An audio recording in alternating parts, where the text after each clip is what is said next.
Good evening, everyone. Welcome back to another wonderful tasting with Virtual Tasting Society. My name is Polonski, and today we are excited to welcome another independent bottler. We all love independent bottlers here. This one is unique in the fact that it is an American independent bottler, bottling American spirits. Got your name bottling amazing single malts, if I remember correctly. And now today we are trying the Summer of Bourbon or Bourbon Summer. What's the actual phrase? Summer of Bourbon, yeah. Summer of Bourbon. So we're stoked to try six new single, well, for the most part, single barrel, but you'll tell us more about each expression. We are trying bourbons from all around the nation. So proving the fact that great bourbon does not have to come from the Bourbon Trail in Kentucky. Made great bourbons made anywhere in the US, and a lot of members here know that. So yeah, we're excited to have Adam and Drew from Lost Lantern. Oh, I don't think I ever said the name of the brand. Lost Lantern is here to tell us all about the brand, their picking process, what we're going to taste, and so on and so forth. Welcome, Andrew, Drew, Adam. Welcome. Thank you for joining us. Thank you. There's a lot of familiar faces, a couple of new ones. So anyone who's here for the first time, welcome. Thank you so much for joining us. We remind you that we are here to have fun, get nerdy, ask questions. So this is very much participatory. Don't think of it as an Instagram live where you don't really get any say so. You're welcome to unmute and ask a question, toss it in the chat. We're here to ask the questions and get nerdy and have some fun. That said, we have 6 cask strength amazing samples in front of us. As we discussed before we hit record, if you have 6 glasses in front of you, feel free to pre-pour and let them open up. That said, Adam, Drew, do you want to introduce yourselves and tell us a little bit about yourself? Yeah, absolutely. So I'm Adam Polonski. I'm the co-founder and head of whiskey sourcing for Lost Lantern Whiskey. My other co-founder, Nora Ganley Roper, is also my wife. And she couldn't join us tonight. And we're joined by Drew Record, who's our California state manager. Drew, do you want to introduce yourself briefly? Yeah, so I'm up here in Oakland, lifelong hospitality, beverage industry person, and whiskey nerd. Cool. Well, I'm glad to hear that this crew is a fan of independent bottlers already, because that means it's a little bit of a easier conversation to get into. But as Vadim said, Lost Lantern Whiskey is an independent bottler solely focused on American whiskey. But it's very much built on the Scottish model. Everything is centered on full transparency. We hunt down the casks ourselves, never buy through brokers, trying to hunt down things that are really unique, primarily from smaller distilleries that have opened in the last 20 years or so that we think are now making amazing whiskey. We did start by doing a lot of single malt, but we've done all styles of whiskey from the beginning. Every distillery we worked with, Nora or I visited in person. We started the company with an 8-month road trip around the country before COVID, visiting distilleries. And before that, we were in New York. We were both in the whiskey industry in different ways. I was a senior whiskey specialist for Whiskey Advocate magazine, and Nora was ran the sales floor at Astor Wine and Spirits, which is one of the best spirit stores in New York and maybe the country. So we both got to know independent bottled Scotch really well. And it came to us that there was no reason this couldn't exist for American whiskey. We were frustrated by the sometimes lack of transparency in sourced American whiskey and wanted to find a different way to do things. And we saw an opportunity with all these new distilleries. But what we're going to be tasting tonight is actually all bourbon. This is a new collection that we're launching in 2 weeks called the Summer Bourbon Collection. And as Vadim said, the vision behind it is really that great bourbon now comes from all across the United States. That obviously includes Kentucky, but it also includes other places that 10 years ago you would never think about making whiskey, places like Nevada and Texas and Colorado and Ohio. And we're really excited by this change in American whiskey and wanted to put together this big collection to showcase that how the high quality of this bourbon that's coming out and also how different they can be from each other. We really look for whiskeys that reflect a sense of place that could only be made where they are made. A whiskey from Nevada should taste like it's from Nevada. A whiskey from Kentucky should taste like it's from Kentucky. They shouldn't taste the same. So I'm really excited to dive into these with you. And I'm really open and excited about any nerdy questions. I have a second monitor up with all the details in the mash bill because it's late and I'm not going to be able to remember that. But I'm happy to dive into anything you want. And if I don't know the answer, I'll get it for you and can follow up afterwards. So before we dive in, Drew, did I forget anything? Just a quick question. We have 6 amazing expressions in front of us. Do you know what order we're gonna taste in? I do. We are going to start with Soaring Spice from Frey Ranch. Interesting. Okay. Number 2 is going to be New Riff. Okay. 3 is Still Austin. Okay. 4 is Tom's Foolery. 5 is Iron Root Republic. And 6 is Far Flung Bourbon. I did not have them in that order at all. I'm glad I asked. All right.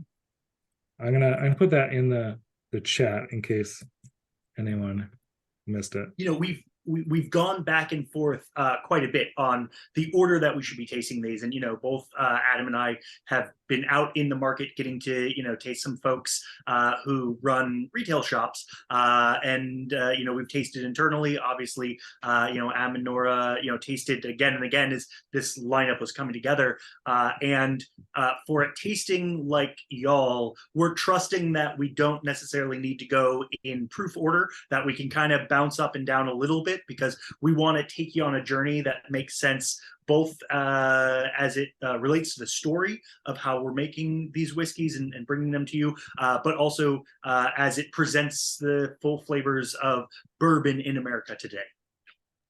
That's fantastic. I love that new approach, right? The simple approach always back in the day was youngest to oldest, lowest peak to highest group, lowest amount of peak to highest amount of peak.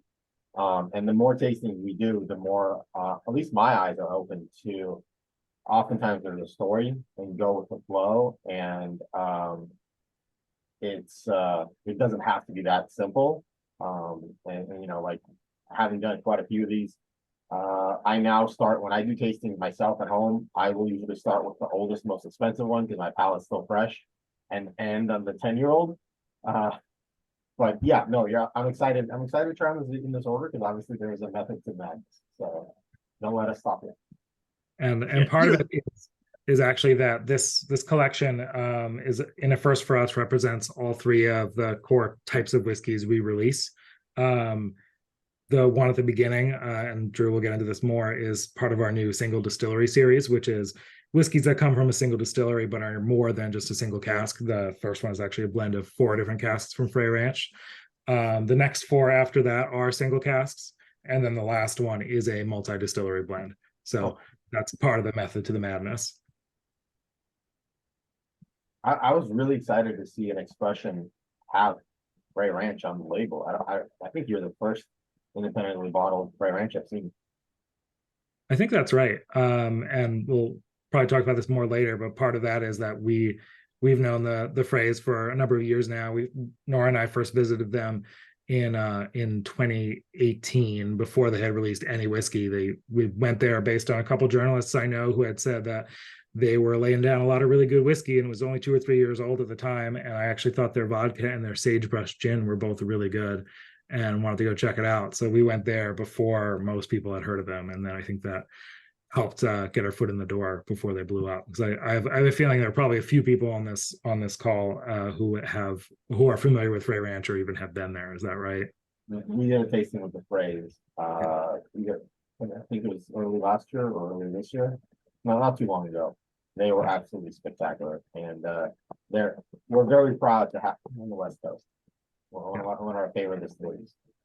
Yeah, awesome. And I think the last thing I'll say before we dive in is that all these whiskeys are launching on July 26th. All the ones we're tasting tonight are going to be available at retail in California, also a little bit in New York. But the primary way that people have been able to buy our whiskeys up till now is through our website and through Sealbox, and will still be available there. In addition to these, we also have a range of single malts, a few ryes, other things like that. So anyone wants to check out our website, please feel free. And these will all be available in 2 weeks. And with that, I'm gonna turn it over to Drew for now, and I'm gonna jump in and out. Drew, do you want to tell us about Soaring Spice and get started with the tasting? Yeah, absolutely. We don't want to leave you too much longer without getting to drink some whiskey. So as we, keep talking from this point forward, feel free to pick up any glass, give it a sniff, give it a taste. You can taste ahead if you start to get bored with what we're saying, but we'll try to keep things moving along. The first whiskey here, we're starting with a blend. So as Adam said, as a company, we are buying and sourcing single barrels, and then figuring out what to do with them. And the easiest thing is just release them as they come from the rack house. Non-chill filtered, no caramel color added, unadulterated, unproofed, just like here you go. But as a company, what we really find interesting is getting to work with these distilleries. In the case of Frey Ranch, y'all are familiar with them, and that's great. This is where we love when someone has an entry point for a distillery, and then we get to collaborate, pick out some barrels, and find maybe a different side of that distillery. And so each of these single distillery releases that we've done so far, we've given them a cute alliterative 2-word title. So this one is Soaring Spice. We've got the Gentle Giant and the Mega Mesquite and the Desert Dessert that go along with those. But Soaring Spice, if you asked me what the flavor profile of Frey Ranch bourbon was before tasting this, spice wouldn't be the first thing that comes to my mind, right? And so what's cool here is through the alchemy of barrel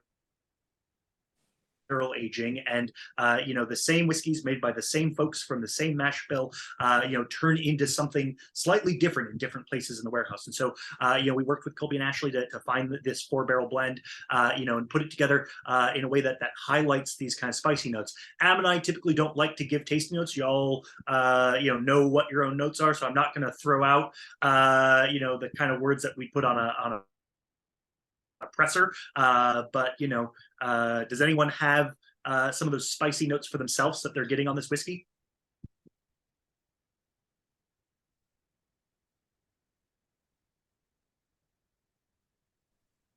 So, well, while you're thinking about that, you can throw it in the chat or you can come off mute.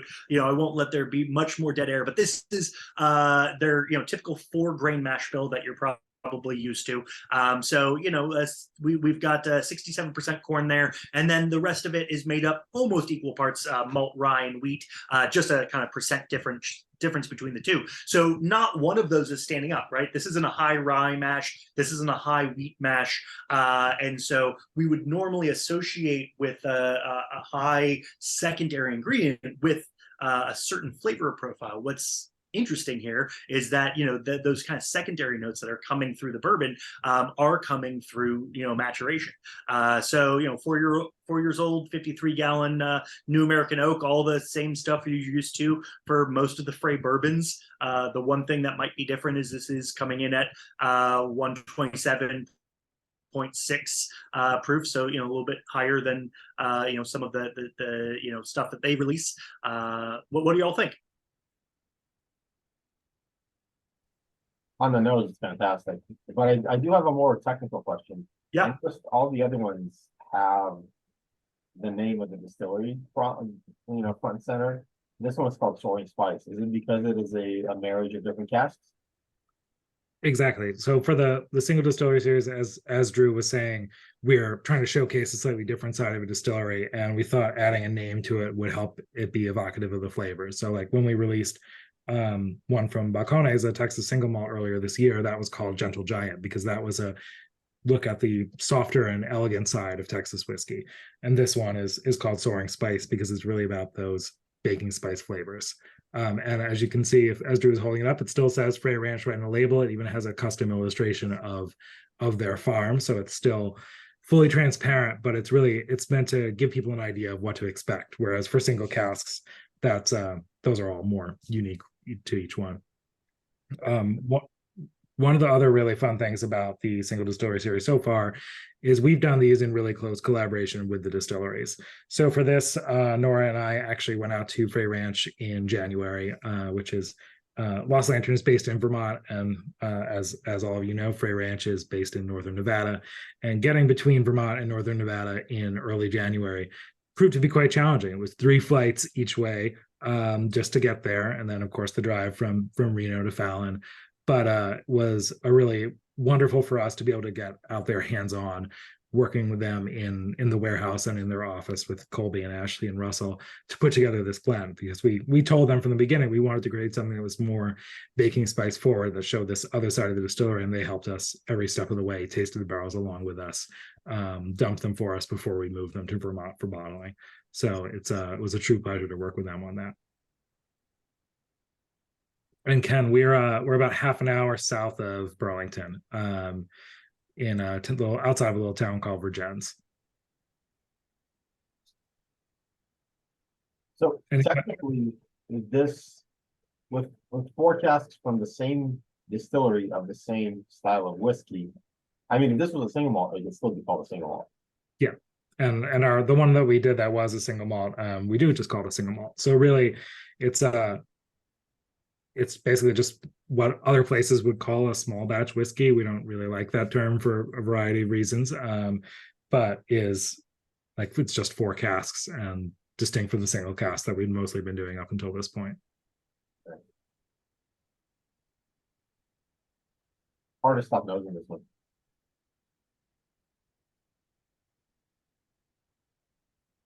So we can get into really nerdy kind of big overarching questions at the end if anyone's got specifics here on the Soaring Spice before we move on to the next whiskey. All right. Well, let's pick up glass number 2. So we're going to go from our first, single distillery release of this summer to our, first bourbon on a single barrel. So now we're going back down from 4 barrels to single barrels from single distilleries for the next 4 whiskeys. And we're going to start with our friends, New Riff in Kentucky. We've said a lot about the fact that great bourbon is made everywhere in the United States and it doesn't have to be made in Kentucky. But we'd be stupid to say that Kentucky is probably the first place everyone thinks of when they think of bourbon. So for us, it was really important to be able to work with New Riff. They are just doing everything the right way. They don't have a 200-year-old family history. Going back to a recipe being given to them on, plates from, somewhere that they found under a rock. But they're making really damn good bourbon. And so what you've got here is a single barrel. This is a 4-year-old whiskey. Pretty typical bourbon mash bill here. 65% corn, 30 rye, 5% malted barley. So nothing really out of the ordinary there. I think what really sets this barrel apart when people ask, like, what is really special about this, I like to point out it's a char number 1. And so, that kind of char level, most bourbon makers like things with a bit more char on it. What's happening when you've got 4 years in a low char barrel is the whiskey's got some time to pull different flavors out. And so I think that this is really benchmark for New Riff. It's within the DNA. If any of y'all have had some of the single barrels that they've put out themselves, but it's just kind of on the corners of what you've seen from them, which is one of the special things about being an independent bottler. Show of hands, who's had New Riff before? Cool. So almost everyone.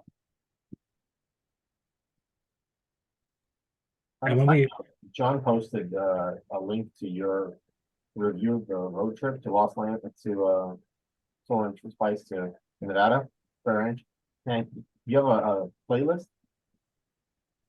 Yeah, so we all talked about, since Am and Nora started this company as a whiskey road trip, we thought the best way to talk about these whiskeys this summer was to do a road trip. And so we all, put together little parts. Am and Nora told the stories about how they found the whiskeys. Paula, our brand manager, marketing manager, who is an amazing cook and recipe tester, put together some recipes. And I'm a cocktail nerd. I used to run Trick Dog in San Francisco. And so my other dream job, other than being a whiskey cocktail nerd, would be being the person who gets to do soundtracks for movies. And so this is just a little bit of that, like, okay, great.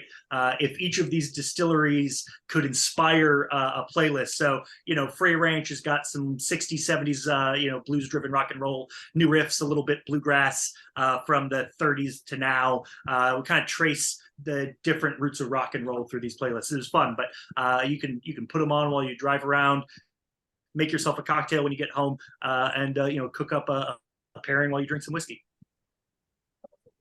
And for those of you coming to my house on Sunday, you can bet there's going to be some of that bourbon maple mustard dipping sauce. That was really good. And I think one of the interesting things about this cast for me is, and I promise this will be the only time I talk about tasting notes because I don't normally like to do it, but we found that this cask had an interesting, almost smoky note to it, like smoked black cherry, and it's just shows you the range of flavors that you can get, even if everything is in new American oak. Interesting, unusual flavors can come out just as quirks of the maturation, and we thought that made this cask quite unusual, a little different than what they normally put out, which is what we usually try to do when we're working with a distillery like New Riff that's more familiar to a lot of whiskey lovers, is to do something that shows a slightly different side of them rather than an introduction for people who haven't discovered them before. And as Drew said, it was really important to us to have a Kentucky whiskey in our summer bourbon collection. And New Riff is always going to be our first Kentucky bourbon because they're such a unique place, such a dedication to the craft. And it's, for us, is a real point of pride to now have our first Kentucky straight bourbon as an independent bottling, having started with a lot of places from Pacific Northwest and Texas and New York, to now be going to bourbon's historic heartland. You took the smokiness right out of my mouth. It smells like, on the nose for sure, like an overcharred barrel. It's interesting that you said it's a level 1. We just recently tasted a barrel where they got the smokiness into it by like doing like a level 5 char. They went way above. They went past alligator, and because they wanted the smoke flavoring in the whiskey. This kind of has some of that. It reminds me of some of those smoky burnt wood flavors, but on a level 1, that's pretty extraordinary. Yeah, whiskey does some crazy things as it, digs deep into that wood in the heat of Kentucky summer, and comes back out as it gets cold and snowy in the winter. Over the course of 4 season cycles. I've talked to a lot of folks that have gotten masters and PhDs in distillation science, and have a strong organic chemistry background, and they still can't even fully explain to me what's always going on in each of those processes. So the sweetness on this is all right.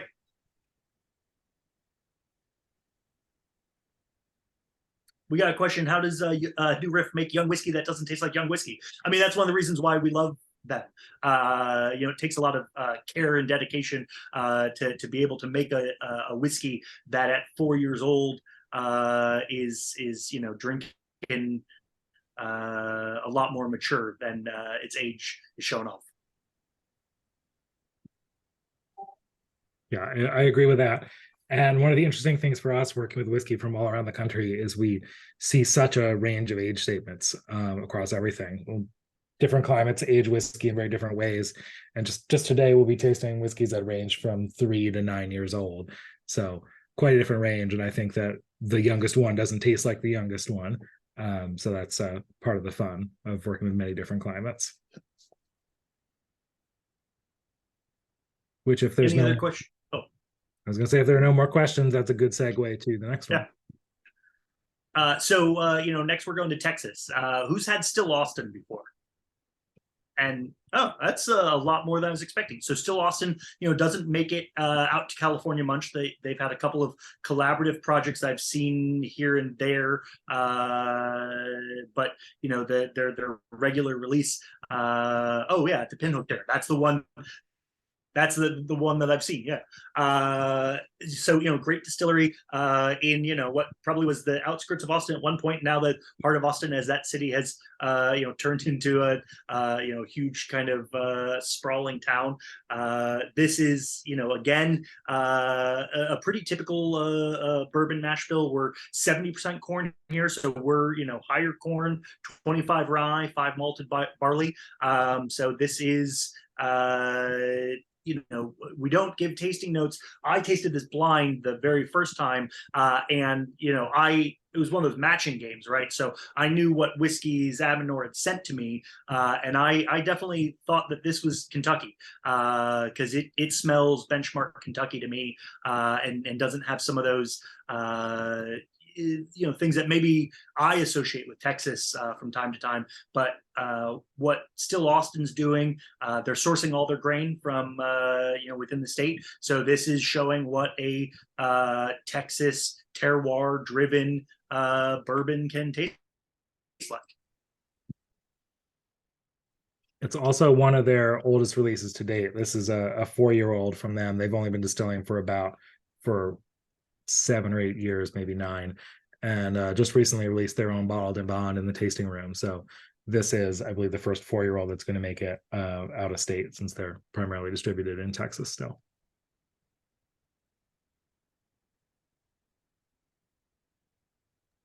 Yeah, I visited the distillery last time I was in Austin, and we wanted to feature them, but we just didn't have enough expression. And we tried to feature at least 5 or 6. I think at the time that too. But everything I tried was good, and it was a very friendly bunch.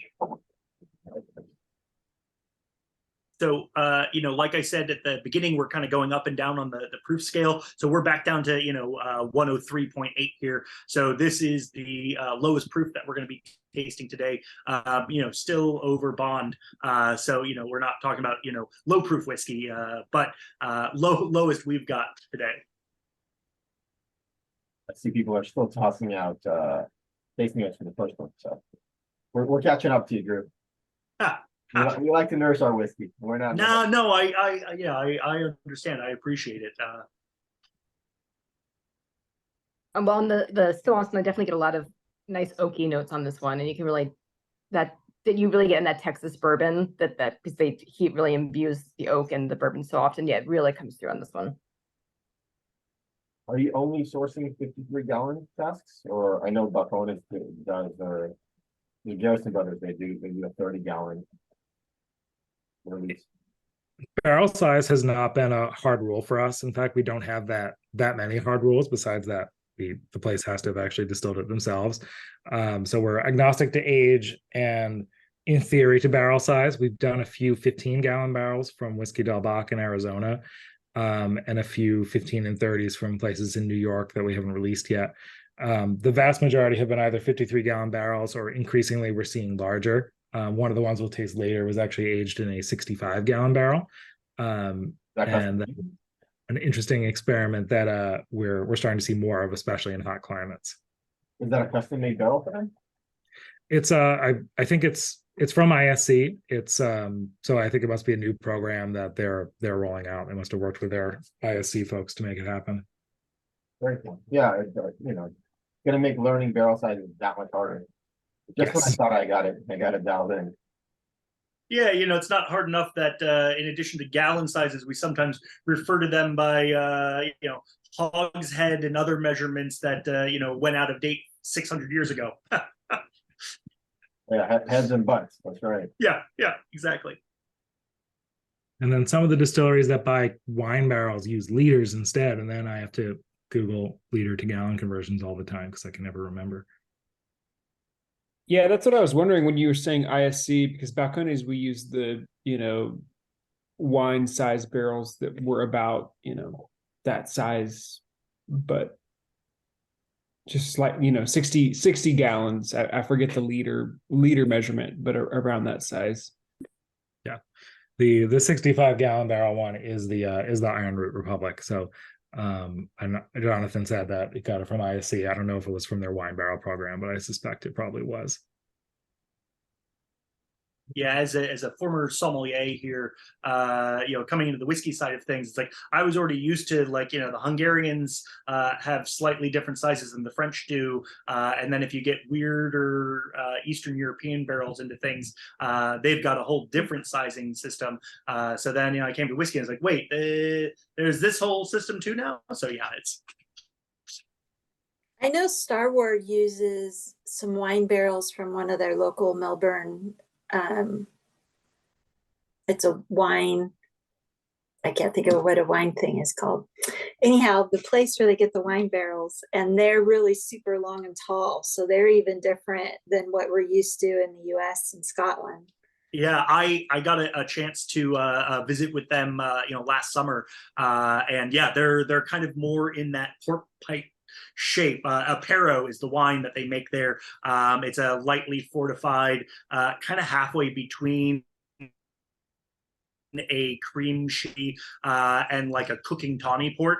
It's not many people in Australia drink it anymore. It was super popular, 20s, 30s, 40s, 50s, and then kind of died out. And honestly, Starward has kept the Apero production going, much in the same way that Scotch saved sherry for a really long time when no one was drinking sherry. So.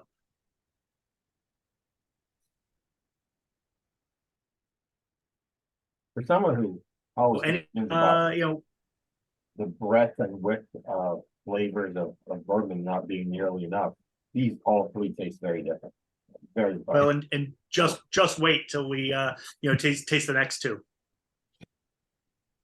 I kind of want to toss out a poll of favorite of the first three. You know what? My show, I can do that anyway. Is it just me, or does anybody else get a port note off of the Still Austin? I was kind of leaning towards like an amaretto at times. I don't know, I'm not sure where that came from, but the more I tasted it, the more I started, getting into that. The nose to me had like a sugar cookie. I don't know. It's just, yeah. Yeah, I can see what you mean by amaretto. It has that little bit like sweet nuttiness to it. Yeah, to me, it's I can see that as well. But my first impression was like coconut, like dried coconut shavings. I actually had to go compare it to the cask strength I have, and that I cannot find that note there. The rest, yeah, like vanilla, cocoa powder, maybe, very nice. But yeah, that kind of distinct coconut for me.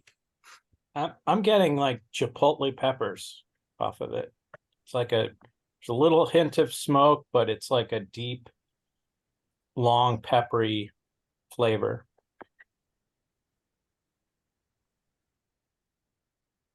Am I allowed to answer the poll too? Of course.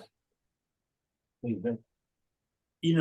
What I love about hearing folks' tasting notes, and this is why we don't like to give tasting notes, is that we don't want to influence what you're saying, and it's so cool what we all perceive tasting the same thing, right? And it comes down to what our sensory memories are and what we're thinking about and what we love and what we hate. And this Still Austin, it just has that beautiful sweetness that we love and appreciate about bourbon, right? Like corn brings that round sweetness, and it coming out as kind of amaretto to one person, a little bit port, little cocoa powder, coconut to someone else. I love hearing all that. And the other reason we don't give tasting notes is that when I was a journalist writing for Whiskey Advocate, and I went to tons and tons of tastings like this and in person and with brand ambassadors, and when people tell you what they're tasting, it very strongly influences what you're tasting. And when it's the brand telling you that, we never like that, where we just let everyone discover for themselves. So we'll give you all the specs and the details, but just have your own experience. And that's why it's fun to see what everyone's saying and popping in the chat. I don't know, you guys, but I taste roasted veal on the Still Austin. Does anyone else get that?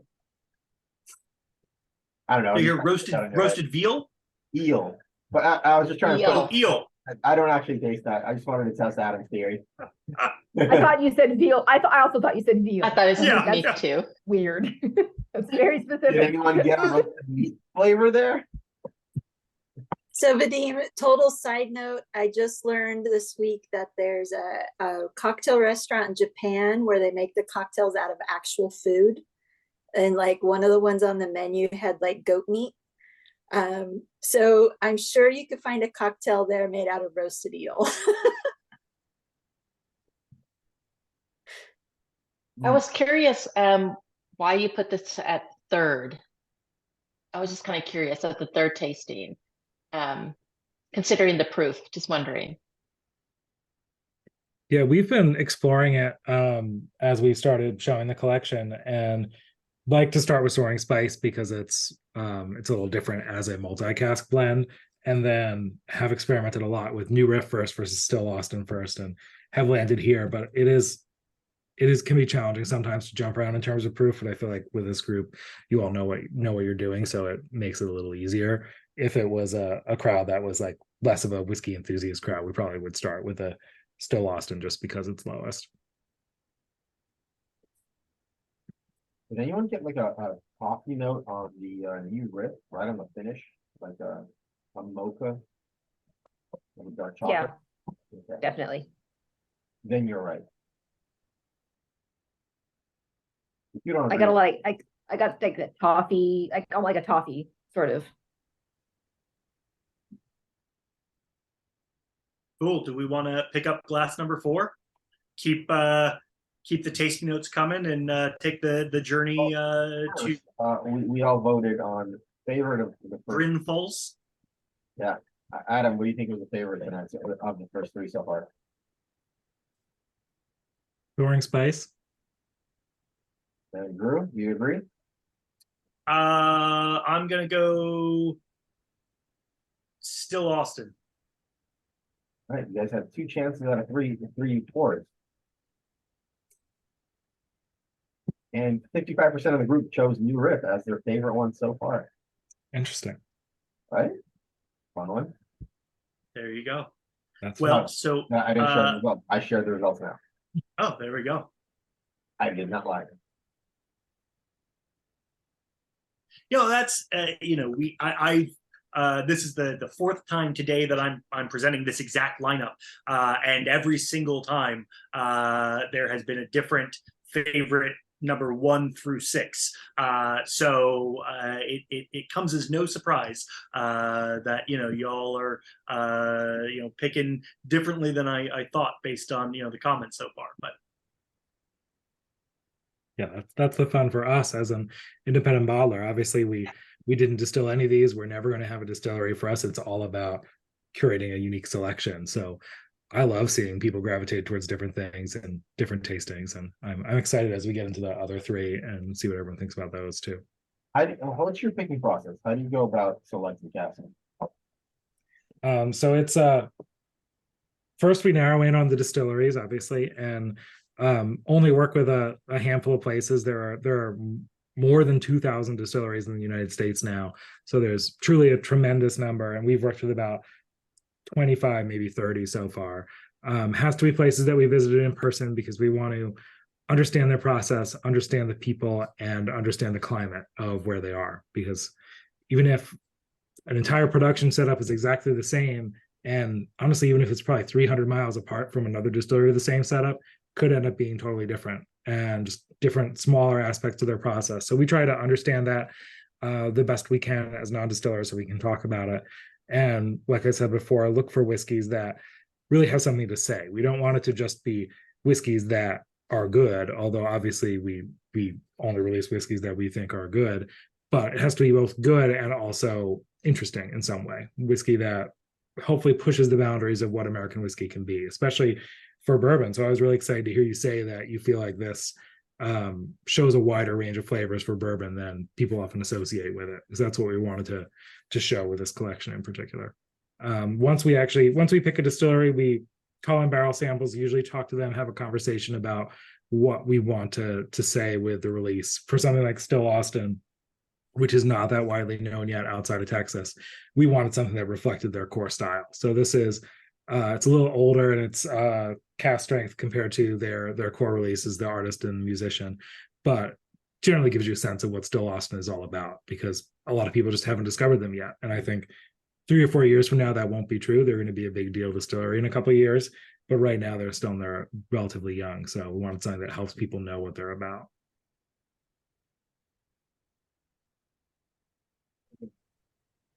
You know how much So, older the? Oh, sorry. No, Do you no, know how much please. older the Still Austin is than their normal like cast strength releases? Because I usually get a juniper berry note on their normal cast strength, but I'm not getting that on this one. I think the official age statement on it is still 2 years old, but I Yeah. believe that it's a range of like 2 to 4 year old most of the time. I think they're probably might even be at 3 already, but just haven't updated the labels yet. But 2-3 years in Texas, as you know, is different than elsewhere. Yeah. Yeah, those hot Texas summers really accelerate things. So I think if we grab glass number 4 and take a trip to Chagrin Falls, Ohio, and try some 9-year-old bourbon from our friends at Tom's Foolery. So we're tasting some younger whiskey from newer distilleries.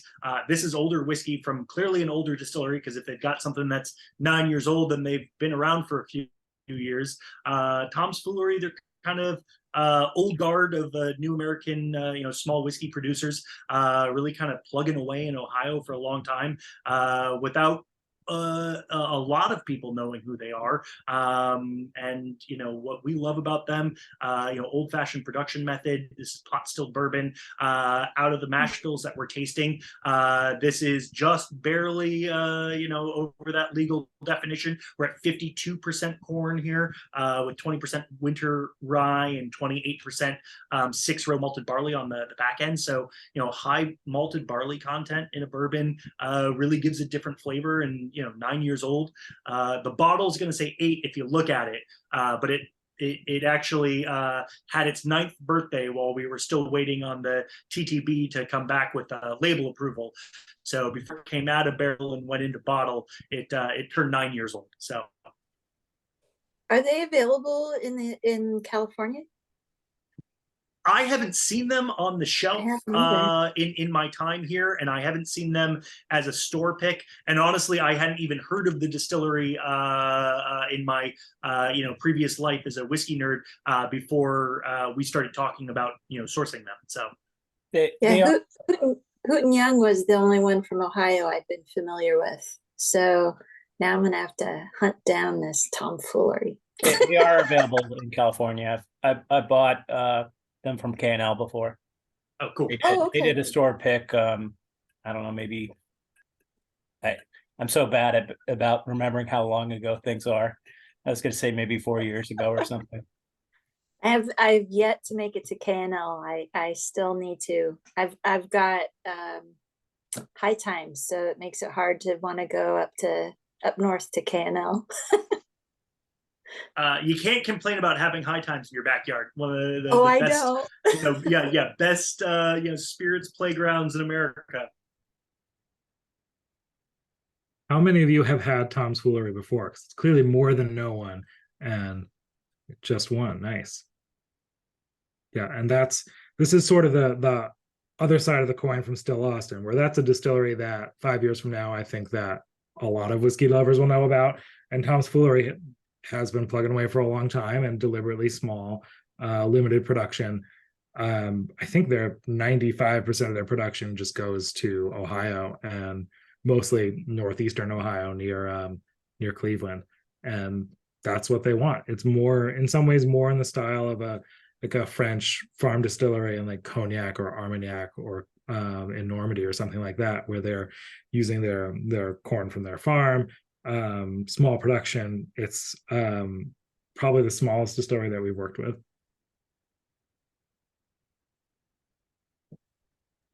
The nose on this is totally different from everything else. Like I'm getting apples on the nose. And you said So how small? You said they were small. How small is it? Like, what kind of still are they utilizing? It's their current still is a Charente Cognac pot still, relatively small. This was actually made. This part we're not mentioning publicly in the marketing materials, but is a fun fact for people here. was actually made on the final Michter's Pennsylvania stills. So Tom's Foolery bought those from Michter's after it had gone out of business in Pennsylvania, and picked them up and distilled on them for a number of years. And then eventually, once new Michter's kind of had gotten rolling and tracked them down, they were able to make a deal to give them back that piece of their history, and upgraded to a nice shiny French pot still after that. But yeah, made on the Michter stills. So Michter started in Pennsylvania? Yeah, it has a. New I don't know fact. how old their history goes back in Pennsylvania. I'm sure someone else here does, but I think it was, if not pre-prohibition, it was right after prohibition. Really? It closed in the early 90s and was the last Pennsylvania distillery of what used to be many. See, that's what I love about this group. Random whiskey facts.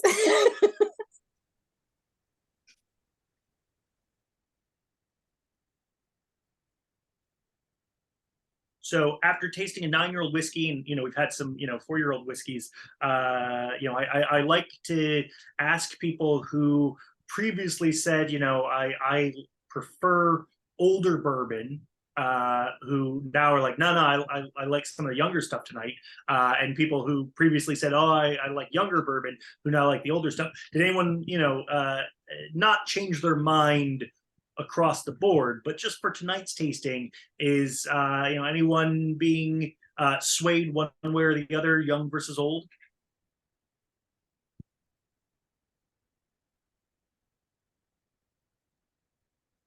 We've done enough craft distilleries to where age is no longer is a factor, especially when it comes to bourbon made in different states in America.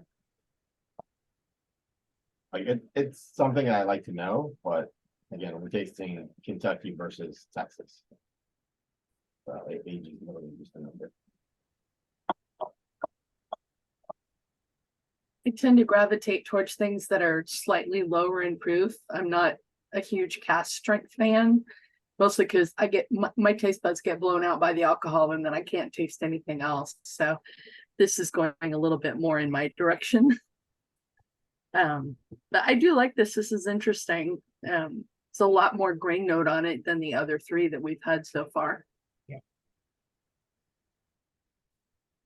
And for I agree. This one's very grain forward. Yeah, I mean, 28%, malted barley certainly is a high barley content. Most bourbons traditionally, 4 or 5%, sometimes up to 7-8% to, jumpstart that mash at the fermentation stage. To be perfectly honest, the big commercial distilleries, malted barley is more expensive than corn. Malted barley is more expensive than rye, and it's a little bit.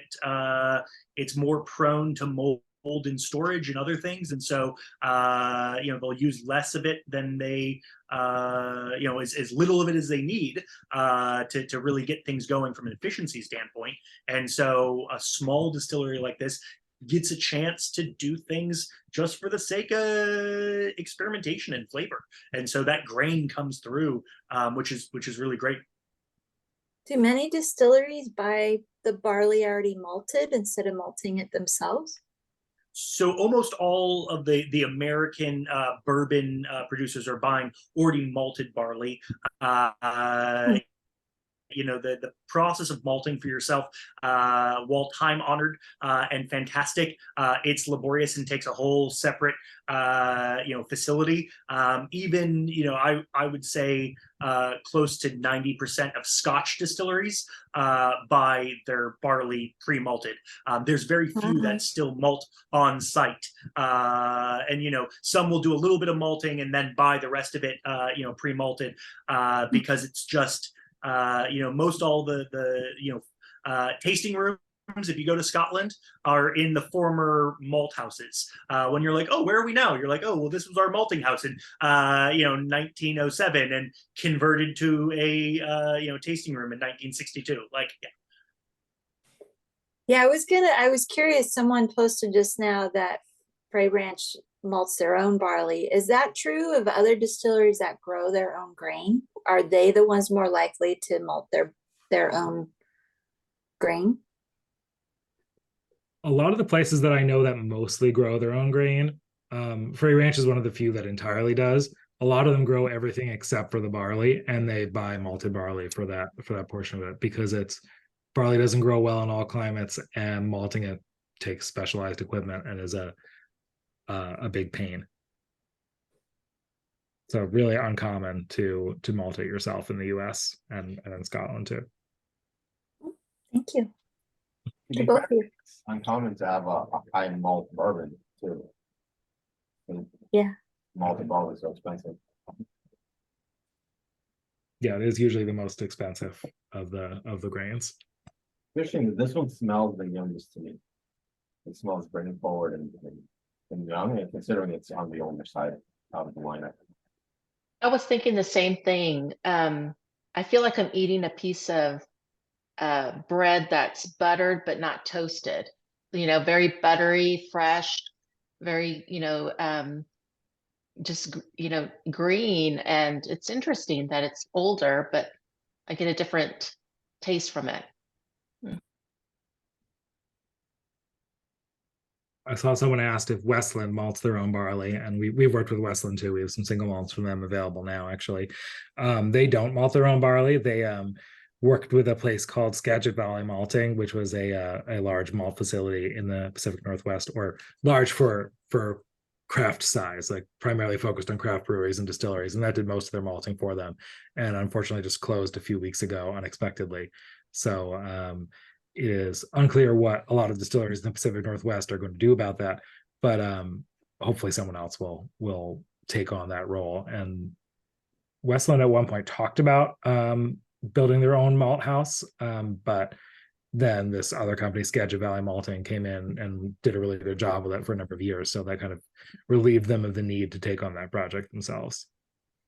I do know that, I know this has been in the news lately. I know that it was only, it was a big percentage of the malt that Westland was using from the Skagit Valley, but they were also getting from Link and a few others that were using some local barley. And then somebody else just came online. There was a big announcement in the past couple of days. So there's other places in that area that are doing their own malting. So it should be fine for everybody, I think, which is nice. Yeah. And then there's one that's much larger, or like medium size, which is called Great Western Malting, which I forget if that's in the Pacific Northwest or it's in Montana, but a lot of people can get malt from them. So I don't think anyone is going to be high and dry, but it won't be quite as local for the short term. I was listening to an interview or some kind of press release about it, and like 270 craft breweries and distilleries were using them. Yeah. Pretty big hit to the industry. And it came out of nowhere. Nobody knew. That's just so crazy when, whiskey is becoming more popular and craft beer has always been popular. To have something like that need to close. It's just crazy to think. Yeah, it seems like it must have had something to do with like the business side rather than like how they had like structured their finances or something like that, right? Because they had plenty of customers. It sounded like they were trying to expand very quickly, and that maybe I don't want to speculate, but can't be just that. There's plenty of demand for it out there. But it does speak to how difficult it is to malt barley and how expensive that process is, and how you have to do it on scale. And that's how in Scotland, the reason as most of the distilleries got gobbled up by larger and larger kind of conglomerates, it made sense to do things at scale. And so all of that got taken out of each individual distillery. And then if you're malting for 20, 30 distilleries at a time, you're able to buy bigger and bigger drums and ovens and all of the things necessary. And that's not even getting into the conversations about, conventional floor malting versus the more industrial style that, happens nowadays. Yeah.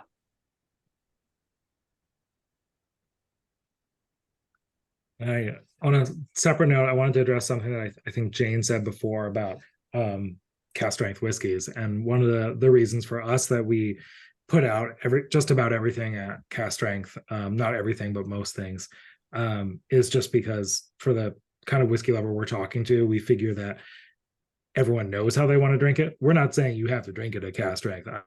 I will put water in some of these myself if I'm just drinking them casually, but the people that we're talking to know whether they want it with water or on the rocks or something like that. So I'm guessing some of you are probably adding water as we go, but we're not purists about anything like that. We just want to put it in its unadulterated form, and then you can do with it as you will. I appreciate cast strength for an ice cube. It definitely takes to an ice cube better at cast strength, right? And it's fun to watch it evolve and change from that first sip to the last sip. We ready to pick up glass number 5? So we're coming back round to Texas now, finishing out the last of our single. We're going to North Texas, almost on the Oklahoma border. Small little farming community of Denison, Texas. This is a family-owned, run distillery, Iron Root Republic. What's great about these folks is that they are focused on corn.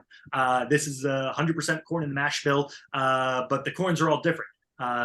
We've got some yellow dent there, which is the kind of the corn that we see most often, but 30% of this is Bloody Butcher, which is a red dent corn, and then we've got 5% Floriani, which is really awesome. It's an heirloom varietal that would be most familiar to people on the side of a polenta package. Floriani is the coveted corn of the Alto Adige in northern Italy, where all of the great polenta is made, and everyone in the rest of Italy covets the corn grown up there. So it's fascinating to see these 3 corn varietals playing in this glass.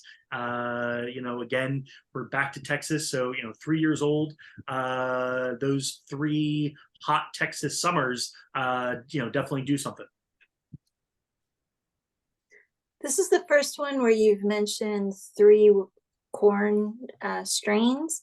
Is it the other distilleries only used 1 corn strain, and this one kind of prides itself on multiple? Yeah, so most distilleries are getting a commercially available corn, which is generally referred to as that yellow dent. There's a few kind of sub varietals in that commercially available corn type, but Iron Root really prides itself on working with and trying to save different corn varietals. And so while a lot of bourbons will just say corn, and you as a consumer assume that just means a commercially available corn to make beer and eventually whiskey out of, in the case of Iron Root Republic, they want these corn varietals to sing in a way. Same thing, you go to a restaurant and they're calling out the farm and the varietal of peach at the beginning of stone fruit season, because they think and they know that a Saturn peach tastes different than a yellow skin commercial peach, right? So doesn't Frey Ranch call out the strains of grains that they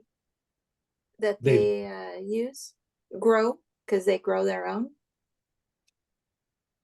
They do. I'm going to look up the details on their corn. I think their corn is the most normal of the ones they grow. Normal. The notes I have from them is it just says corn, where it's like corn and then like winter rye and red wheat, etc. So they didn't give us I think it's just standard yellow dent corn, which is very common. But the Still Austin is actually made from white corn from Texas. So we've had a couple different corn colors in here, but what I think is interesting about Iron Root Republic is that they are usually not doing a 100% heirloom corn whiskey. It is usually mixed with some portion of yellow dent, which is generally sourced from as locally as they can, but effectively treating the corn as if that were the mash bill. So 65% one color, 30% another, 5% another, to let them explore these flavors, not just as a monolith, here's a 100% of one thing, but mixed all together and see how that develops the flavors. And my understanding is this both helps with the yield, because a lot of the heirloom corns really don't produce as much alcohol when you distill it. but also helps with the flavor and brings things together in a more interesting way than some of the 100%. That's really cool. I was at the tasting room for Copperworks in Seattle, and they had a bunch of excuse me, different barleys and different ryes, and malted and not malted, and just smelling the different grains, you could get so much difference in each of the chocolate barley versus a non-chocolate barley. So I always find it fascinating when they call out the specific strain of grain that they're using. I think one of my favorite sort of distillery dinners I've ever gone to, they made a loaf of bread with each of the different parts of their mash to show off, because bread is how we most associate or most interact with grain in our day-to-day life, right? And so getting to taste these different loaves of bread next to each other, everyone got a basket of rolls, and there was 4 rolls in it with 4 different grains, and then we started talking about it with whiskey, and it's like, oh cool, this is a great way to really dig in on how these flavors can be so similar in some ways and so different in others. I would have, and now I just want a big plate of cornbread. Right? Well, the polenta cornbread, and then you got to have the yellow dent cornbread.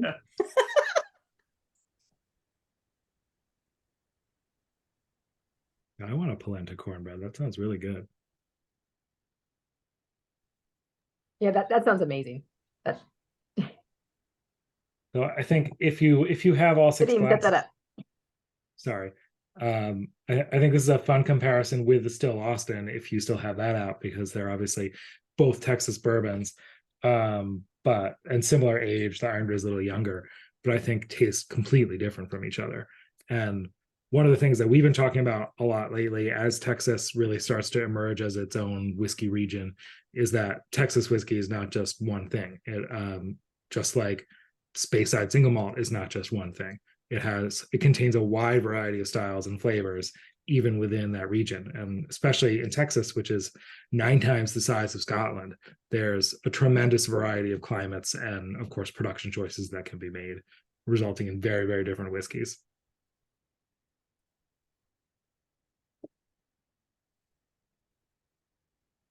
And I saw some notes on doesn't drink like it's 69%. Yeah, we're at the higher end of the scale here. Finishing out, we definitely we didn't want to put these earlier in the tasting, even if they made more sense as a story. They still have to come here towards the end, because at 137 proof, it's it packs a wallop. I've got to see a question, where to buy red corn. There's a couple of different, heirloom mills around the country that sell. I'd recommend talking to your favorite baker and seeing where they're getting their stuff, and then going from there. But I know even something like Bob's that is at the local Whole Foods. They've got all kinds of crazy heirloom varietals that middle pandemic, it was like, let's see about making bread with amaranth.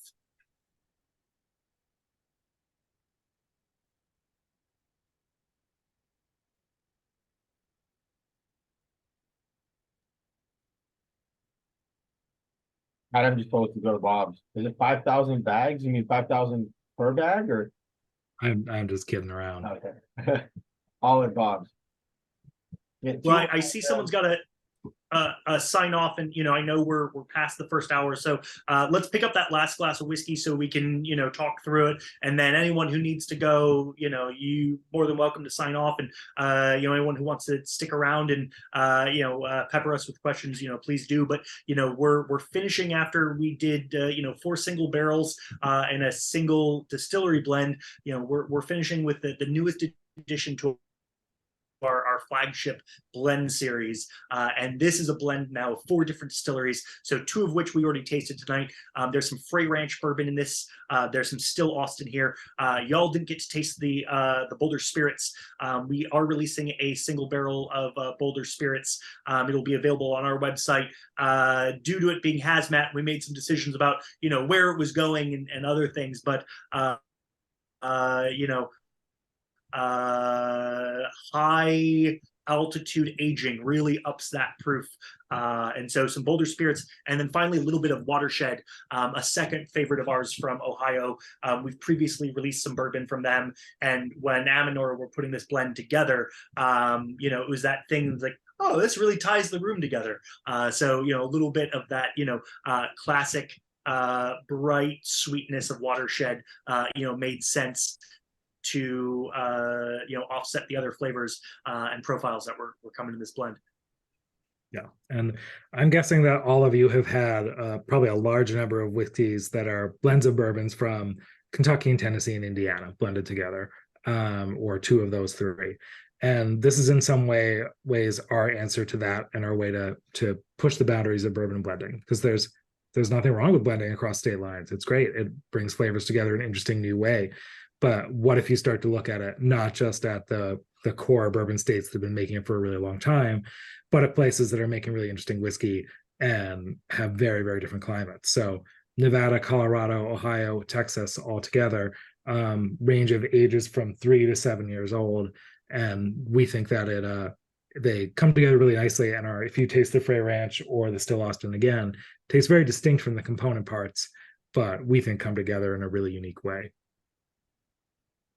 And speaking of weird grains, Watershed famous for their 5-grain mash bill, including spelt that they grow themselves. So, you know, if you've never tasted a spelt whiskey before, now you can say you've had some whiskey that has some component of the mash that's spelt. Koval has like oat and millet. Yeah. Millet was good, but I haven't had that one, so I'll have to try that one. You know, when people ask, like, well, you know, what can you make whiskey out of? You know, we always say it's like, well, anything you can eat for breakfast as a cereal, you can try to make a whiskey out of, right? Like, Legally, any grain. So, I did forget, and Amanda pointed out, I appreciate it. As we dig into our last pour, I do invite you all to raise a glass and join us on camera. There we go. Carrie knows the drill. Ken, join us on camera. Not Haley, Dave, right? Perfect. Dave, everyone, raise a glass, smile to your camera, and say cheers to Adam and Drew and Lost Lantern for being here tonight. And thank you so much. Cheers. Got it. That is going to be default for our YouTube. There you go. But thank you all so much for being here tonight, for making this awesome whiskey tasting possible. And thank you to all the participants here, because none of this would have been possible without you. So cheers to you all. Enjoy this 68.4% beautiful marriage of different barrels. So I know we have one person who said they're not a big fan of cast strength in general. Are any of you people who really love high cast strength or high proof whiskeys? Cool. You know, got a bunch of them. I don't mind them. My daughter, but most people on here knows, Victoria, she loves cask strength. It's her favorite. So if I don't like it, I just give it to her. I think this last one is really great. So I assume you guys blended it yourself. So congratulations on a job well done. It's sort of it's a nice way to finish, because like all the other ones were kind of unique in different ways, and this one feels like it's just right down the middle of the road of what you maybe expect from a bourbon, but with a nice long finish and really just classic and well done. So kudos. Thank you. I do have to sign off though, but I didn't want to miss this, even though I had something else to do tonight, because I've been really curious about what you guys are doing, and was telling Vadim we had to do an event with you guys. Thanks for being here, Bill. Appreciate it. Thanks for Well, coming. thank you, Bill. On We that appreciate note, the kind words, and you know, it's definitely why we wanted to finish the tasting with the far flung bourbon, because it, you know, kind of brings all of these disparate pieces. You know, single barrels are just snapshots of what a distillery or a whiskey is really. And so, you know, most every whiskey that we all taste on a day-to-day basis are blends. And so bringing these components together to finish the tasting and show off a blend that we're really proud of, that brings 4 fun states together. You know, thanks, Bill. It means a lot.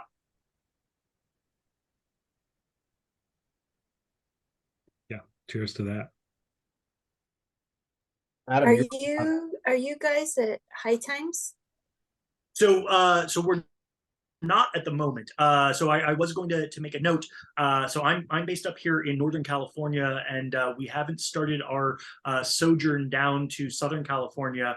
But you know, if anyone has favorite stores that they want to recommend, you know, you can put them in the chat or shoot them to me on Instagram or email. My Instagram is just drew.record, and the email is drew at Lost Lantern Whiskey. And you know, if you Adam, what's your California, you know, happy to take an introduction as well. So yeah. Are you, which part of Northern California? I'm in Oakland. Okay.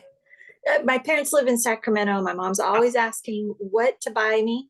So where are you in the Sacramento area? I can just tell her to go here. So currently our American Vatted Malt is available at the 2 Sacramento locations of Total Wine and More. And I'm currently working with a couple of small shops in Sacramento to get a few products onto the shelf. So Good Bottle Shop, and then Vintage Whiskey in Roseville. You know, we're crossing our fingers that they're gonna, you know, bring things in. They're not on the shelf yet, but you know, folks calling up and saying, "Hey, do you have that Lost Lantern?" always certainly helps. Roseville's very close to them. And it's Cool. called Vintage Whiskey. I need to go there. Yeah. I see a question. K&L, yes. So K&L is bringing in all 6 of the available whiskeys. So it will be on K&L available for delivery. We've got a few other partners that do shipping within California. So Vintage Wine and Spirits in San Jose, another place called Vintage up in Millbrae, Bottle Barn in Santa Rosa. They all have shipping options for California, and you know, in-store pickups if you happen to be up here. I think Mission has always had a lot of your stuff, right? Yeah, sorry, Drew, go ahead. I think this connection is a little choppy. Historically, Adam, if Mission, you know, we don't have any current releases there. If we had some historic stuff there. Yeah, it's a fun story. We knew David Driscoll, the former buyer at Mission, back when he was at K&L. I used to interview him all the time when I was a journalist. So he actually took on a number of our first releases when he was at Mission.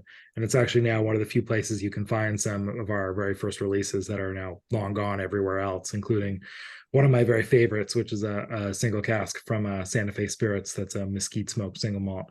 And I think they might still have a Mission. They did last time I checked. But it's kind of the fun of keeping track of like where there are dusties of your own whiskeys, and being able to point people in the direction of that. Well, I'm dying to know what the poll results are if people have answered. Yeah, for the last 3, we have a consensus for a winner. Favor and I agree with the poll. You want to guess, or should I just show it? I think just show it this time. All right. The winner for the last 3 is, and we're going to do an overall poll again. Nice. But 55% voted for Iron Root, which I was blown away. I literally have a tab open to invite them in for a virtual tasting because that was really good. Yeah. When you taste barrels, want. when you taste barrels, are you normally looking for something you think is delicious, or are you thinking like this is what the masses would like? for something that we think is delicious, because we're whiskey nerds. Are like, we're an independent bottler, we're small, we're talking to whiskey nerds. I know you had Single Cask Nation in here not long ago, and I think it's kind of similar, where we're talking to people who generally know a lot about whiskey or are really excited about whiskey. So we figure that if it's something that we love, then a lot of other people who are like us will love it too, rather than just something that's like mass appeal. Absolutely. Yeah, and it makes it more genuine for when people are looking at your new releases that they haven't tried, then they know that you go with your palate. So if their palate agrees with your palate, then it's good, rather than like, oh, I think people will like this one. And then what is really your personality? So here we get to taste what you like. So it's really interesting. Yeah. The one thing that we do that we think keeps us on the straight and narrow a little bit is that we have a tasting panel of two. It's me and Nora, because we both come from the industry, and we both have to agree on every cask. And every once in a while that's contentious, usually if one of us has to let go of something that we really love. But we figure that if we can't agree on it between ourselves, then that'll be challenging beyond the two of us. And I saw someone is asking about the pricing on these releases. They're going to range from on the shelf 80 to 120. The Still Austin is 80, the New Riff is 90, Soaring Spice is 100, Iron Root and Tom's Flurry are 120, and Far Flung is 110. And I know, but that's suggested retail pricing. Individual retailers may vary, of course. What other expressions do you have coming out? You mentioned a hazmat release coming out. What should we be on the lookout for? What are you excited about? Yeah, the other two that are coming out as part of this collection are we have a single cask from Frey Ranch as well, which we didn't bring tonight because I know that I had a feeling this group was going to be pretty familiar with Frey Ranch already. And that one is more along the lines of their core style. It's a 4-grain 5-year-old. It's a really lovely cask, but I figure it's, if you know Frey Ranch already, it's great for you if you really love them, but it's more of an introductory to what they're doing. And the other is a hazmat Boulder bourbon from Colorado. That's the interesting thing about Boulder is that they do a really, really high malt mash bill. It's 51% corn and Drew, do you remember? 44%. Yeah. 51% corn, 44% malt, 5% rye. So that's very unusual for a bourbon to have more than 10 to 20% malt. And being a hazmat cask, that one's really unique too. And that will be available online, but not at retail in California.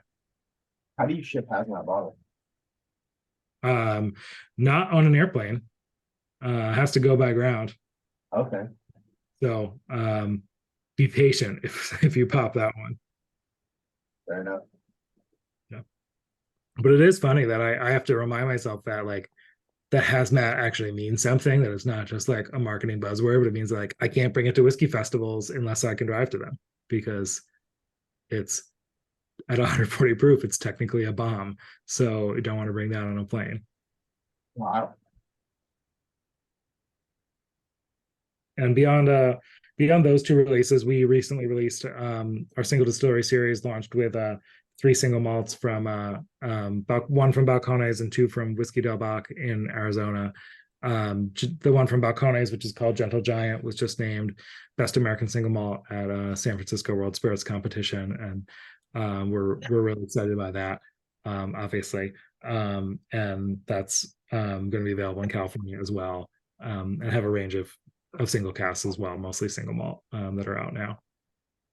Yeah, for any rye fans out there, we're down to our last just half dozen, maybe about a dozen bottles left of our single barrel release from Corbin Cash. So a 7-year-old single barrel of rye from the spring release. Was just one of those whiskeys that I still think about putting my nose in that glass for the first time. I'm a big rye fan myself, and West Coast rye is just showing itself to be a really unique and special part of the category. Separate from Pennsylvania versus Maryland, the whole East Coast conversation. Yeah, they've got their flavor profile, but tasting our friends at Frey Ranch's rye, tasting this Corbin Cash released, West Coast rye. rye, that deep sunshine we get, really makes for a special experience of rye whiskey. So if you see a bottle of that Corbin Cash, I'd say snatch that up because it's gonna be gone pretty soon. Yeah, that one's already sold out online and on Sealbox, but as Drew said, still a few places in California that got it more recently and still have it. But that's been is one of my favorites to do, is to work with a distillery that almost no one is familiar with if they're not from that state, and put out something really amazing. And the Corbin Cash has probably gotten it certainly has gotten the best reception of any rye that we've ever done, and has been a really special release. And I've been thrilled because no one bought it based on the distillery's name, because most people just weren't familiar with them, even in California. And if they were, they probably only tasted the sweet potato liqueur they make, which is the best sweet potato liqueur I've ever tasted. Of course, that's a 1-of-1 sample size. So, it's exciting to see that, the rye, they're a 100-year-old farming family. When we talk about these old farming families, rye naturally pulls nitrogen deep, back to the top of the soil that the sweet potatoes take out. So it's just kind of a happy accident that they had a bunch of rye on the farm when they started distilling sweet potatoes. Yeah. So like Frey, that's also 100% grain to glass grown right on their farm. So super fun.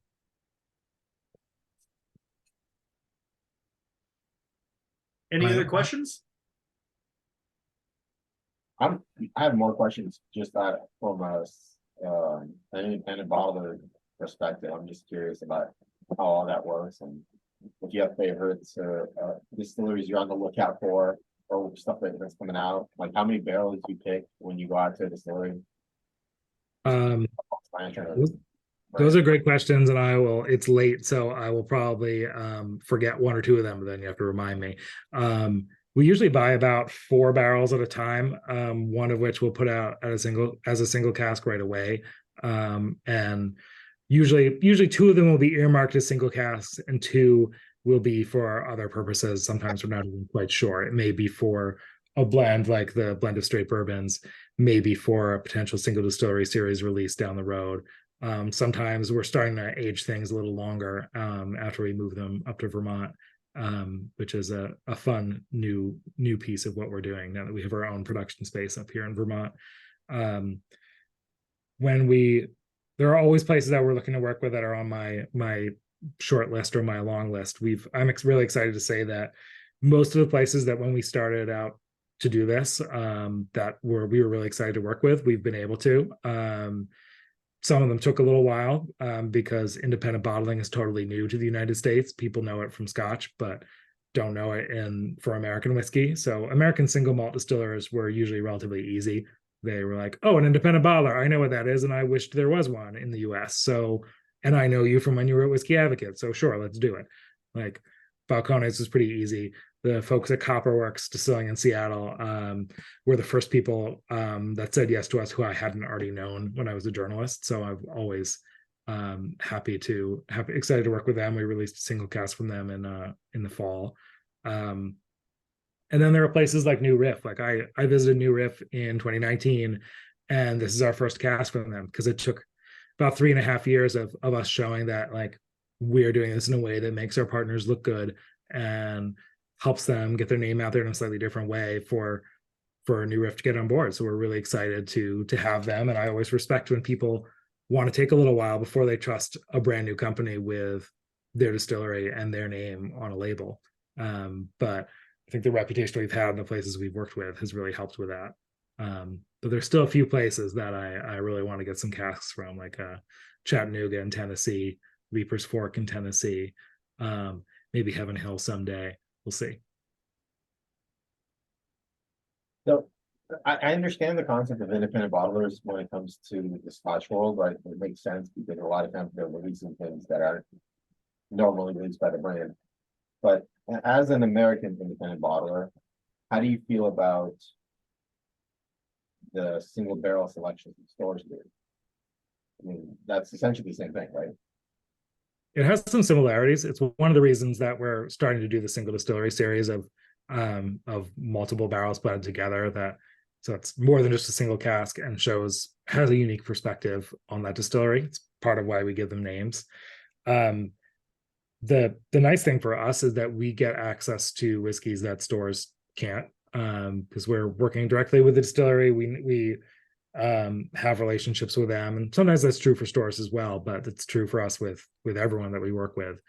And we usually ask for something that's a little different or off profile, and the kind of thing that they maybe doesn't fit in their core style or their core brand. That's how independent bottlers in Scotland work. That's if you have a couple unusual barrels that don't fit your house style, you sell them to the IBs, and then they get out there for the super fans, and that's what we're starting to do.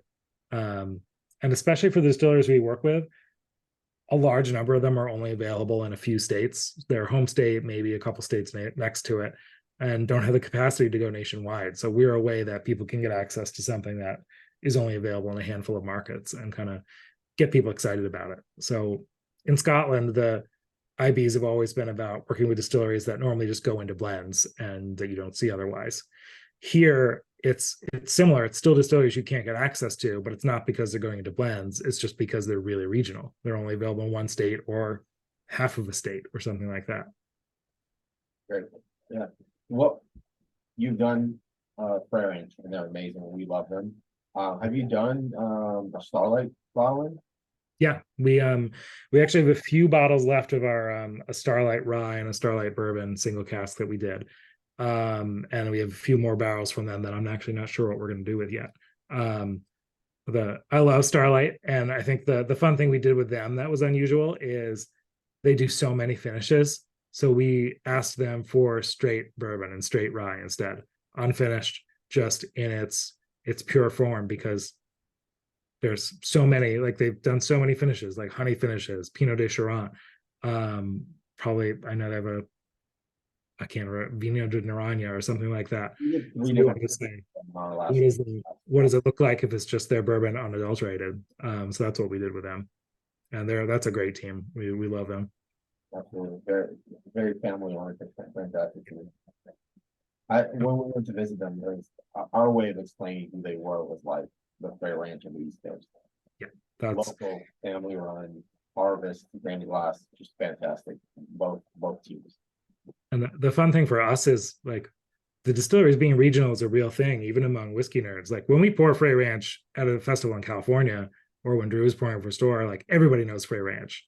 When we pour Starlight, 90% of people have not heard of them.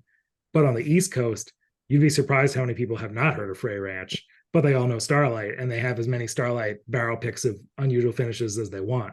So it just kind of depends. Different parts of the country are familiar with different things. We as a group were the first people to get a pick of Starlight west of the Mississippi. Yeah, that doesn't surprise me because they've been smart about it. They're not trying to overextend themselves, and you want a little bit with a group like this of people who really know what they're doing, but don't want to go crazy about it. And my favorite thing about them is that I'm sure you probably met with Christian or talked to Christian. So that Christian has been distilling for I think 13 or 14 years now, which is more than the vast majority of craft distilleries that we've worked with, and he's like 26, because the law in Indiana lets you start distilling when you're 13. And we've been trying to figure out whether his dad is the one who made that law happen or if that's just been there forever. But either way, like they truly have more distilling experience than a vast majority of distillers around the country while being very, very young. So I can't wait to see what they're doing like 20 years from now. We did vote on our favorite expression of the night overall. Like we got a couple of people outstanding. Did everybody vote on that poll? Make sure you get your votes in. I'm going to close it right now and have Adam guess who he thinks the favorite one overall of the night. 3, 2, 1. Guessing. Can I guess? Or not yet? Go ahead. I'm guessing the Iron Root probably. All right. All right. Yeah, 38% voted Iron Root as number one. There's something about it. It's delicious. It doesn't drink like an almost hazmat. It's got volume. It's got, yeah. I don't know. Somebody else talk about it. Man, you're on. It was a tough choice. It was really hard to pick for me between the New Riff and the Iron Root, which were the two highest ones. It was a hard choice. Had any of you had Iron Root before? Or were you familiar with them? Even split there, I think. I've heard of it, but I haven't had the opportunity to try it before. That's one of the advantages of being in Texas. There's not many, but that's one. So I visited them and brought back a bunch of bottles. All of them great. We got a few I had to- bottles. Oh, I had sorry. to I go got back to my notes to remember if I tasted them or not. And it was probably the 11th or 10th tasting on a Texas whiskey tasting when I was in Texas, and my notes was just corn, all caps, 4 exclamation points with a bunch of stars next to it. So I can't remember if I liked it or not, but excited to share more with people. They're also great people, right? Like you mentioned, it's a family distillery, and they're all super nice. And I'm thrilled that people liked that Farflung bourbon was a close second, because that's as a blend that we put together ourselves, something that we're really excited about, and we think has in some ways more of our touch on it than a single cask ever could. So I'm really glad that people like that.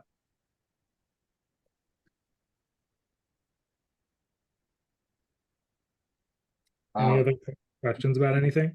As someone who has visited a lot of unknown distilleries, and we like to find out about new distilleries, can you recommend anyone we should add to, someone I should reach out to have a virtual tasting with that you're excited about that most people don't know about? So, well, Iron Root would be one of them. You may have done this one, because this one's kind of old school. Have you done a tasting with McCarthy's in Oregon? We have not yet. We did a tasting of their fruit brandies, and McCarthy's is next. So we're excited. That's yes. So thank you to Anna Hins for connecting me with Nora, and she also connected me with McCarthy's. So that is coming. So we're excited for that. I'm happy to hear you say that. So I've heard a lot of great things. Yeah, I really love what they're doing, and fun teaser is that they're mostly make peated single malt, and they're the only American distillery that I know of that is using peat from Islay rather than from the Highlands. And be able to get their hands on it because they've been doing it for 25 years. That'll be a really fun tasting. One of our longstanding members in the group posted that one of his bottles of the year was that McCarthy's from Nice. We have a McCarthy. We have 2 McCarthy's releases actually that we still have available. We have a 3-year-old, which is kind of their core style, and we have a 6-year-old, which is I think at the time was the oldest McCarthy's that had been released, and it was still the oldest one at cask strength, I think. So I was lucky enough to try both of those and really like them at the Crowded Barrel Bastards Bowl last year that you guys were there. So I'm hoping maybe you were there this year as well. Yep, we'll be there this year. Awesome. Yeah, that was fun. Hopefully it won't be 115 degrees this year, but I know. Yeah, it was crazy. Nothing like an outdoor festival in 100-degree weather when you're from Vermont and not used to it. Everyone was very nice to us, even though we were like disgusting looking. But Melting. Any others we should be on the lookout for? Have you done Copperworks?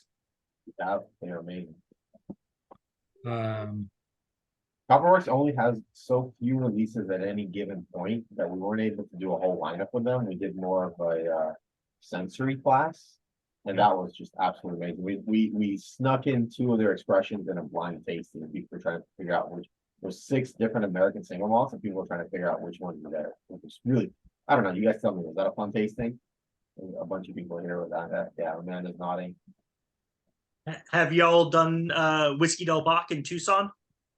Coming to you in September. Oh, Yeah. great. Another Anna connection. Yep.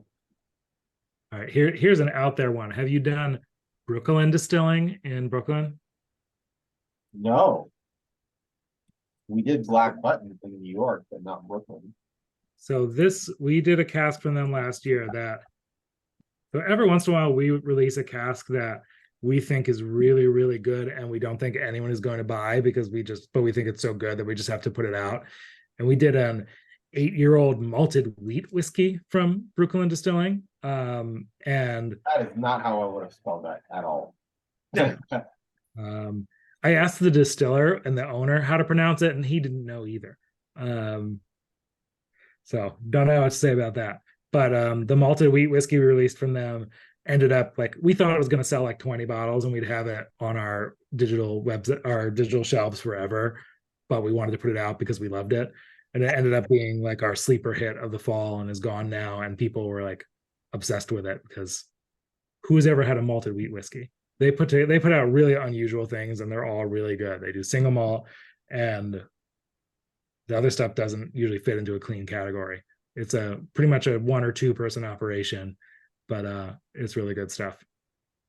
I love that. Okay, thank you. I'll look into that for sure. All right, I'm gonna stop hogging the air for anyone else that has some questions. I know people are itching to throw something out there. Sorry, I was excited. Yeah, please. Hey, you want to ask when the next rye release is coming out? Our next rye release. Yeah. So the summer collection has been all about bourbon. Normally every release we do ranges across multiple styles of whiskey, so this one's an exception. In the fall, we're going to release our second cask from Corbin Cash in California because the first one ended up being such a hit. So we'll have that along with and Nora's asleep, so I can tell you whatever I want. We're going to do another bourbon from New Riff. We're going to do a single malt from Balcones that was aged in a cask that previously held peated whiskey. So it's not smoked, but it tastes like it's smoky because it got it from the finish. And we're going to do a 6-year-old bourbon from Smooth Ambler. That's their West Virginia distillate, not sourced. So they've been making whiskey for many, many years while they've done Old Scout, and this is their West Virginia bourbon. And we'll be doing another Texas single malt from Andalusia Distilling in Blanco, Texas, which is also should be on your radar if they're not already.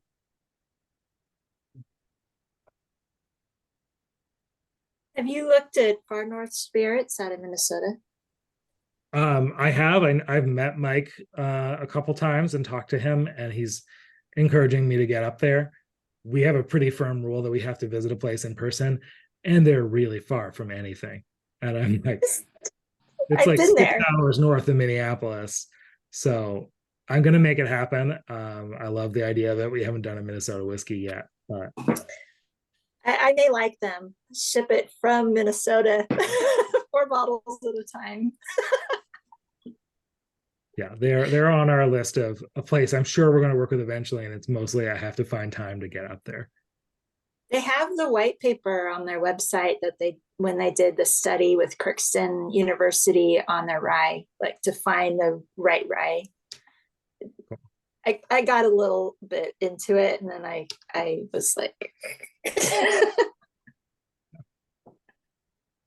I can't wait till you do that. I really do love their whiskey. That'll be exciting. Are they in big barrels now? Do you know? Are they in 53 gallons? No, I didn't get to go in the warehouse. We were just in the tasting room. It was really cool. They had received a sherry cask to do a sherry finish, and they had left the sherry in there during the shipping, and they collected it, and then they made cocktails with it. And it was a really good cocktail. That's great. That's cool. So I have to do my usual plug for Iowa. So are you guys familiar with Cedar Ridge? Cedar Ridge is actually one of our core partners. We've released more from them than almost anywhere else. Excellent. My work here is done. They were our very first bourbon release, actually. We've done 2 bourbon releases from them. We did a single malt from them that won best finished whiskey at San Francisco last year. We still have a little bit of that one. And it was Murphy Quint's very favorite cask, which we didn't know at the time that we bought it. But he had us taste it, and then we told Jeff, who owns the distillery, that we wanted to buy it. And interesting father-son dynamic of the distiller and then the accountant dad. And the accountant dad wants to sell the cask, And then the distiller's son is like, that was my favorite barrel. But we got him the big award at San Francisco, so he was excited about that. That's very cool. But they're a wonderful distillery. Jeff from Cedar Ridge is actually on our board of advisors to help us figure out some of the quirks of being an independent bottler. Cool. We just recently did a tasting of them, and I was blown away by the quality of their new releases. They really turned the corner. I remember trying them when they were, and he talked about this, when they were releasing stuff at 80 proof, and it was, yeah. And now their stuff older and a little higher proof. It's just, Yeah. Well, sometimes you gotta let the whiskey shine, you know? Yeah. The only reason they're not in this collection, honestly, is that we did a bourbon from them like 6 or 9 months ago. So didn't feel like the right time to do one again. / we were out of them. But it's a great distillery. I love that you're hitting every state. Do you have any plans to do like in all of this, collect all the states release? You know, like the quarters? No comment. Ooh. All right. I know there's one. Who was it? He can pause the recording. I can. It will still be no comment. Fair enough. I've answered every other question. You have to let me keep one secret. Okay, fine. But I'm looking forward to the big board we collect, and then you put the tops into the board to collect them all. Yeah. Like the quarters, you gotta clean it. Awesome. Well, thank you so much. And there any other questions? I know Adam's it's a little late on his side of the world. Any other questions? We'll let Adam go back to Nora and enjoy his evening. So thank you so much, Adam, Drew. We appreciate you spending the evening with us. This has been absolutely fantastic. If you guys are ever interested in coming back and doing a new release, you're always welcome here. This is absolutely fantastic. So cheers to you. Thank you so much. Thank you. It was great to be here. This is a lot of fun.